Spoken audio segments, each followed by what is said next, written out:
আচ্ছা, আপনি কি কখনো ভেবেছেন crude oil, petrol, diesel, gas এই জিনিসগুলো প্রথম কোথায় আর কিভাবে আবিষ্কৃত হয়েছিল? শত শত বছর আগে যখন এই তেলগুলো ছিল না, এই ক্রুড অয়েল ছিল না, পেট্রোল, ডিজেল, অকটেন এগুলো ছিল না, তখন মানুষের জীবন কিভাবে চলতো? আর আজ এই তেলের দাম আসলে কে নিয়ন্ত্রণ করে? আমি নিশ্চিত এই তিনটা প্রশ্নের উত্তর আপনার পৃথিবীকে দেখার দৃষ্টিভঙ্গি বদলে দিতে পারে। সাথেই থাকুন।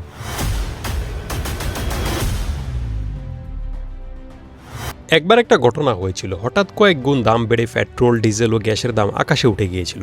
মানুষের জীবন যেন থমকে গিয়েছিল। আমেরিকার মতো শক্তিশালী দেশের অর্থনীতিও ধ্বংসের দ্বার প্রান্তে পৌঁছে গিয়েছিল প্রায়। কারখানা বন্ধ হচ্ছিল, বড় বড় তেল কোম্পানিগুলো ভেঙে পড়ার অবস্থায় ছিল। এই ঘটনাটি বিশ্বকে তেলের প্রকৃত সম্পর্কে বুঝিয়ে দিয়েছিল। তখন থেকেই মানুষ উপলব্ধি করতে শুরু করে ক্রুড অয়েল আর গোল্ড এ দুইটা একই জিনিস। মানুষ বুঝতে পারে ক্রুড অয়েলের গুরুত্ব আসল সোনার চেয়েও কোনো অংশে কম নয়। কিন্তু ক্রুড অয়েলটা আসলে কি, সংক্ষেপে বলছি। ক্রুড অয়েল হচ্ছে লাখো বছর ধরে জৈব পদার্থ হাইড্রোকার্বনে রূপান্তরিত হওয়ার ফলে মাটির গভীরে তৈরি হওয়া একটি প্রাকৃতিক গাঢ় তরল পদার্থ। এখন আমরা যেভাবে ক্রুড অয়েলকে রিফাইন করে তা থেকে পেট্রোল, ডিজেল, গ্যাস সহ আরও বিভিন্ন জিনিসপত্র বের করছি, হাজার বছর আগে কিন্তু এমন ছিল না। তখন ছোট ছোট ব্যবহার ছিল তেলের। যেমন প্রাচীন মিশরীয়রা ক্রুড অয়েল দিয়ে বিভিন্ন ঔষধ তৈরি করত এবং তারা বিশ্বাস করত ক্রুড অয়েল শরীরের ক্ষত জায়গায় লাগালে ক্ষত দ্রুত শুকায়। তথ্য মতে চীনে সর্বপ্রথম ৩৪৭ খ্রিস্টাব্দে প্রায় ২৪০ মিটার গভীর কূপ খনন করে তেল তোলা হয়েছিল। তখন এই কূপ কিন্তু বর্তমান সময়ের মতো পাইপ দিয়ে খনন করা হয়নি। তারা পাইপের পরিবর্তে বাঁশের ব্যবহার করে মাটিতে ড্রিলিং করত। পরে বাঁশের পাইপ দিয়ে তেল লবণের খেতে নেওয়া হতো এবং আগুন জ্বালিয়ে লবণ আলাদা করা হতো, মানে এই তেল দিয়ে লবণ উৎপাদন করা হতো। তখন ৭০০ শতকে জাপানেও ক্রুড অয়েলের সন্ধান পাওয়া যায়, কিন্তু তারা এটাকে বলতো জ্বলন্ত পানি। তারপর ১২০০ শতকে ইতালীয় একজন ভদ্রলোক, যে ছিল ভ্রমণকারী একই সাথে ব্যবসায়ী, যার নাম মার্কো পোলো, সে একদিন আজারবাইজানের বাগু অঞ্চলে যায় এবং সেখানে তেলের প্রবাহ দেখে, ক্রুড অয়েলের প্রবাহ দেখে অবাক হয়েছিল। তারপরেও প্রায় ৩০০ বছর, মানে ১৫০০ শতক পর্যন্ত তেলের বড় কোনো ব্যবহার ছিল না। মানুষ তখন আলো জ্বালানোর জন্য তিমি মাছ সহ বিভিন্ন পশু পাখির চর্বি পুড়িয়ে জ্বালানি তৈরি করত। বর্তমান সময়ে আমেরিকা যেভাবে তেলের বাজারে রাজত্ব করছে, ১৭০০ সালের দিকে তিমির চর্বি থেকে তেল সংগ্রহ করা শুরু হয় সর্বপ্রথম, এবং তিমির তেলের মূল্য ছিল অনেক বেশি। আমেরিকা ওই শিল্পেও একচাটিয়া রাজত্ব করেছিল। তিমির তেল দিয়ে শুধু আলো জ্বালাতো না, সুগন্ধিও তৈরি হতো। কিন্তু নির্বিচারে শিকারের ফলে তিমি বিলুপ্ত হতে শুরু করে প্রায়। ঠিক তখনই আব্রাহাম গ্যাসলা নামে কানাডিয়ান একজন ডাক্তার, ভূতত্ত্ববিদ বা বিজ্ঞানী যাই বলেন, ওই ভদ্রলোক ১৮৪৬ সালে কয়লা এবং আলকাতরা থেকে সর্বপ্রথম কেরোসিন তেল আবিষ্কার করেন। কেরোসিন ছিল তিমির তেলের চেয়ে ১৫ গুণ বেশি সস্তা। কেরোসিন আবিষ্কার যদি না হতো, আজ পৃথিবীতে কোনো তিমি মাছ হয়তো বেঁচে থাকতো না।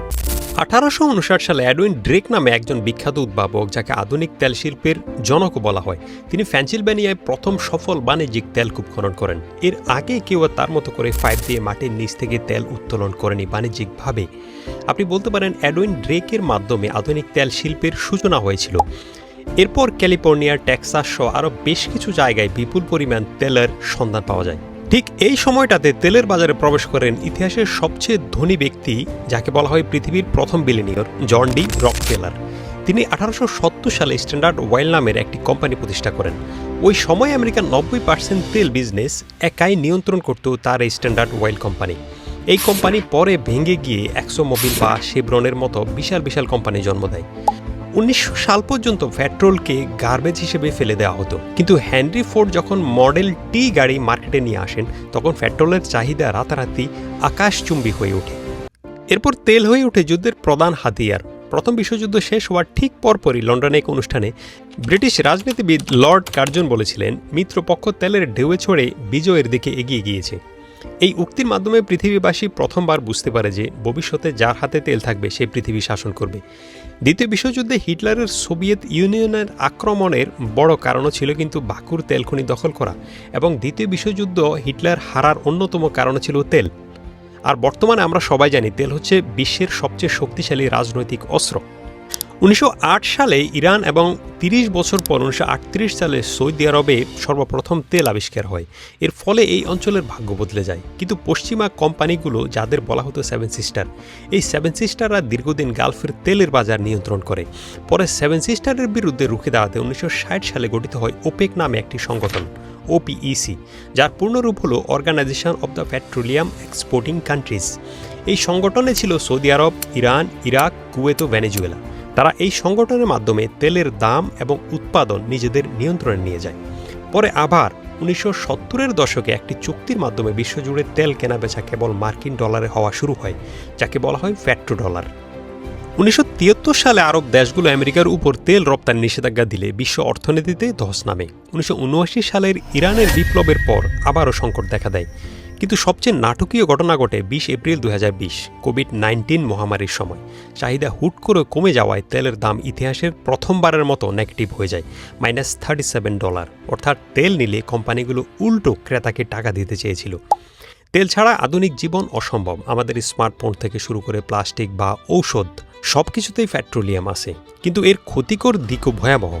মারাত্মক পরিবেশ দূষণ, সমুদ্রের পানিতে তেল লিক হওয়া পর্যন্ত, জলবায়ু পরিবর্তন। এই কারণেই আজ বিশ্ব ধীরে ধীরে নবায়নযোগ্য জ্বালানির দিকে ঝুঁকছে।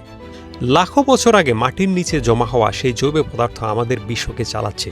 একে যেমন ব্ল্যাক গোল্ড বলা হয়, তেমনি এটি পৃথিবীর পরিবেশের জন্য এক বড় হুমকিও বটে। আমরা কি তেলের উপর নির্ভরতা পুরোপুরি কাটিয়ে উঠতে পারবো? আপনার কি মনে হয়? কমেন্টসে জানাতে ভুলবেন না। আল্লাহ হাফেজ।